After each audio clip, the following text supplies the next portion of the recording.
Nama guutummaa biyyaa keessatti maqaan isaa ol kaafamee odeeffame Jaal Marroon eenyu?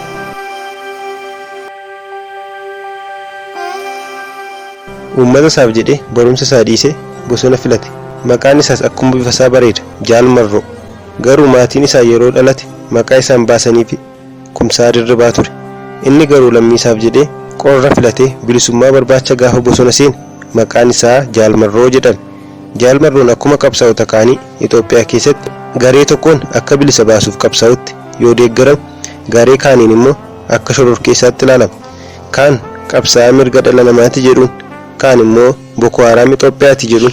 Garuu mucaan bifti isaa dorgomaa bareedinaa fakkaatu kun yuunivarsiitii irraa kobbee isaa lafa kaa'ee gaafa bosona seene rasaasa qabatee seenifaan dhugaan akka jirtu ni beeka ture. Kanaaf utuu manni haadha isaa hawwisiisuu dhaloonni dhufu miidhamuu isaarra har'a ani miidhamuu naaf wayya jedhee bosona mana isaa godhate.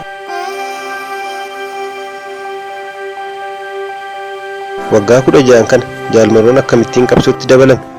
Biyya isaa irraa ari'atamee akkamittiin Yuugaandaatti hidhame?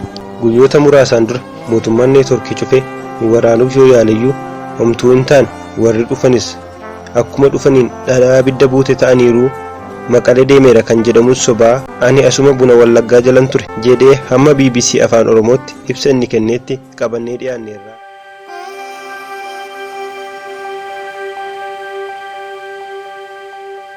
1996 Yuunivarsiitiin Finfinnee manaajimentiin barattoota filatee yeroo galmeessaa ture. Waggaa muraasaan booda waraana mataasaa kan uummate Jaal Marroon keessa jiraachuusaa hin tilmaamne. Achuma Yuunivarsiitii Finfinnee keessatti bara 1996 jalqabee yeroo hiriira mormii bahaa ture waggaa tokkoffaasaa ture.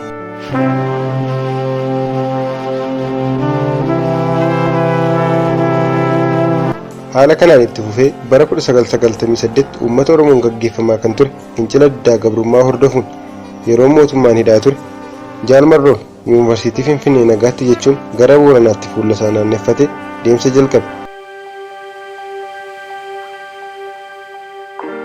Jireenyi gabrummaa nagahee kan jedhe Marroon asis achis osoo hin jedhin waraanatti dabalame. Kan inni itti makame immoo ABO yookaan adda bilisa baasaa uummata Oromoo ture. Garuu baay'ee osoo hin turin deebi'ee Finfinnee. Marroonni kun Marroo isa dura Finfinnee keessa ture hin turre. Marroonni kun waraana maqaan qofa beeku ture. Amma garuu shaakala isaa fudhateera. Qubni isaa qawwee faana wal bareera. Utuu fuullaa fuulla wal loltee utuu humna hin baasin akkamittiin akka lafas nyaachisuu barateera. Gara Finfinneetti erga deebi'ee booda qeerroo bilisummaa jedhamuun maqaa dhoksaan kan beekamu itti dabalame. Utuu baay'een turin mootummaan neetworkii isaanii jiruun ajajaa olaanaa kan ture Tasfaa'uun Camadaa fi Masfiin Abbabee gaafa hidhu Marroon Finfinnee dhiisee gara kibbaatti baqate. Amma garuu gara uummata afaan isaa dubbatuutti hin turre kan inni baqate. Daangaa biyyoota lamaanii darbee biyya Keeniyaa magaalaa Naayiroobii ture kan inni buufate.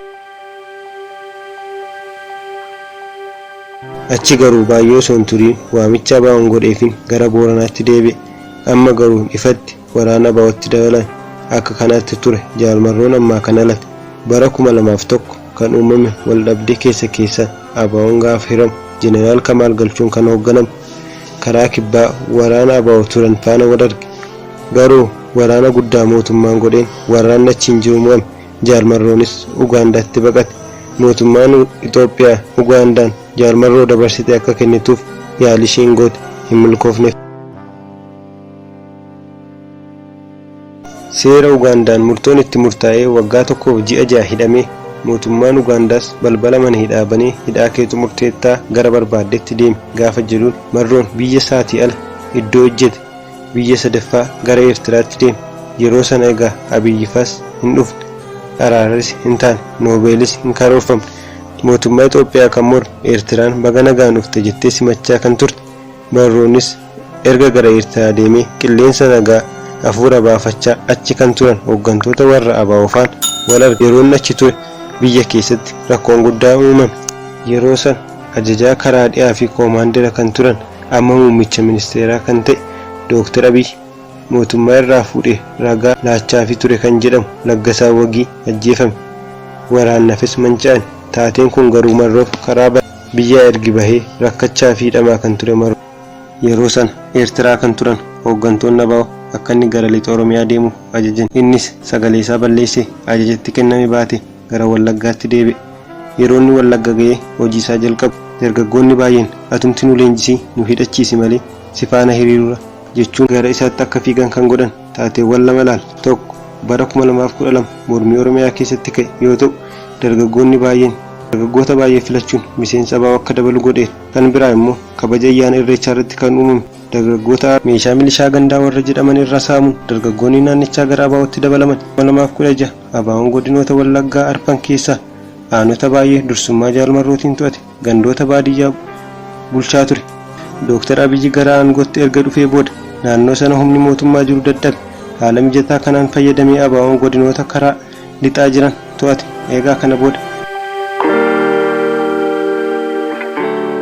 mootummaan inni haaraan ODP'n durfamuu fi Daawud Ibsaan kan durfamu ABO'n Eertiraa irratti walii galuun boqonnaa haaraan paartii haaraa uumuuf walii galan gara biyyaattis galan. Kana booda jaarsoliin biyyaa fi abbaa gadaa walitti dabaluun koree dhaaban. ABO'n hidhannoo hiikkatee gara biyyaatti akka deebi'us jaarsummaa jalqaban.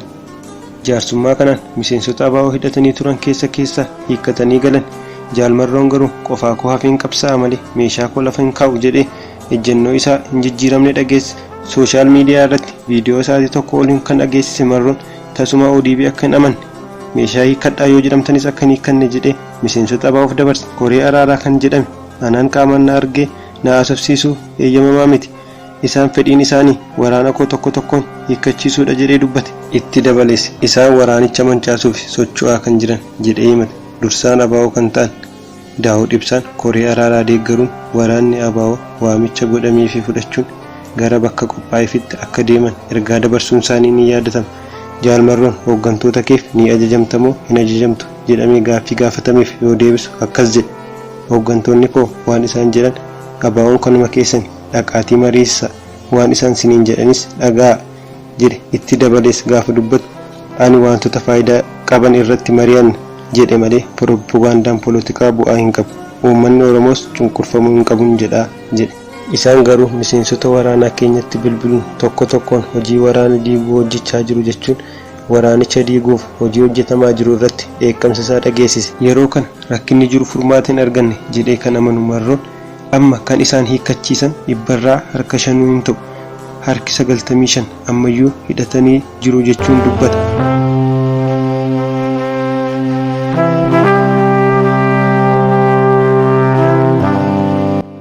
Bifa kanaan bosona manasaa godhatee kan itti fufe Jaalmarroon lixa Oromiyaa irratti kan inni ijaare miseensota ABO irratti hoogganaa ta'e mootummaa sodaachisaa akka jiru beekamaadha. Yeroo dhiyoo as Jaalmarroon waraana isaa faana jira naannoo jedhamu odeeffannoon tokko dhaga'ame. Intarneetii ta'e bilbilli kan jedhamu hunduu addaan cite. Uummanni yaada mataasaa jechuu eegale. Mootummaan neetwoorkii addaan kutee ABO waraanaa jira kan jedhu sooshaal miidiyaa guute. Torbee oduun kun dhaga'ame keessa odeeffannoon biraa baate. Yuunivarsiitii Dambidolloo irraa gara biyya isaaniitti utuu galaa jiranii barattoonni naannoo Amaaraa ukkaanfaman. Dhimmoota kana irratti deebii Jaalmarroo barbaacha BBC'n Afaan Oromoo gara Jaalmarrootti bilbile. Jaalmarroonis deebise. BBC'n amma naannoo kee maaltu jira jedhee yoo gaafatu Jaalmarroonis isa ammaa xiqqoo adda kan godhu bilbillii fi daataan moobaayilaa baduu isaati. Uummanni wal quunnamaa hin jiru. Kan isaan yaadan waraana ABO irratti miidhaa geessisuu waan hin dandeenyeef karaa adda ta'een itti deemuu isaaniidha. Waraana baay'ee konkolaataan guuraa turan. Dabalataanis humna addaa yeroo darbe leenjisan as erganiiru. Kun icciitii miti. Uummata keessa deddeebi'aa turan konkolaataa uummataa fayyadamu. Yeroo hunda dhufu deebi'uun hin jiru. BBC'nis hin deebi'ani gaafa jettu achumatti dhumu jechuu keedha gaafa jedhu kun deebii gabaabaadha jedhe. Yuunivarsiitii Dambidolloo kan baratan barattoonni 17 humna hidhateen ukkaanfamaniiru. Dambidolloof Gambeellaa gidduutti waraana keessatti ukkaamse isa jedhuuf gaafa deebisu immoo kana yeroo jalqabaaf kanan dhagahaa jiru sirraatiidha. Waraanni keenya gocha akkasii hin raawwatu. Barattoota yuunivarsiitii faana walitti dhufeenya hin qabu. Kuni tasumaa hin ta'u. Kanaan duras hin taane gara fuulduraattis hin ta'u jedhee deebisaa kenneera. Gaaffiin BBC inni itti aanu Jaalmarroon TPLF faana hojjechaa jira. Yeroo darbes Maqalee ture kan jedhu ture. Jaalmarroo yoo deebisu yoo barbaadan Marroon du'eera yoo barbaadan Maqalee jira. Ijoolleen Oromoo waan barbaadan qabu. Oromoon of danda'ee poolitikaa mataasaa dursuu qaba. Ofiin of bulchuu danda'a. Isaan garuu kana deebisuuf karaa Amaaraa nu baasa jedhanii sababa barbaadu. Marroon yookaan ABO'n warra kaan faana hojjetu jedhu. Nuti of dandeenyee sochoon. Maalumaafuu ani kan hin argamu bosona Oromiyaa buna Wallaggaa jala. Gaaffiin BBC inni itti aanu Wallaggarraa intarneetii fi bilbila addaan citeera yeroo jedhamutti akkamittiin si argachuu dandeenya? Jaalmarroo yoo deebisu dhugaadha. Guutummaa Oromiyaarraa neetworkii yoo citeyyuu guutummaa Itoophiyaarraas dabalataan yoo citeyyuu waraanni ABO neetworkii mataa isaa qabaachuusaa kanarraa hubatta. Waraanni keenya wal quunnamaa jira. Kun deebii isa xumuraa ture. Egaan hordoftoota keenya Jaalmarroon akkuma jedhe humna waraanaa Itoophiyaa onkuteessee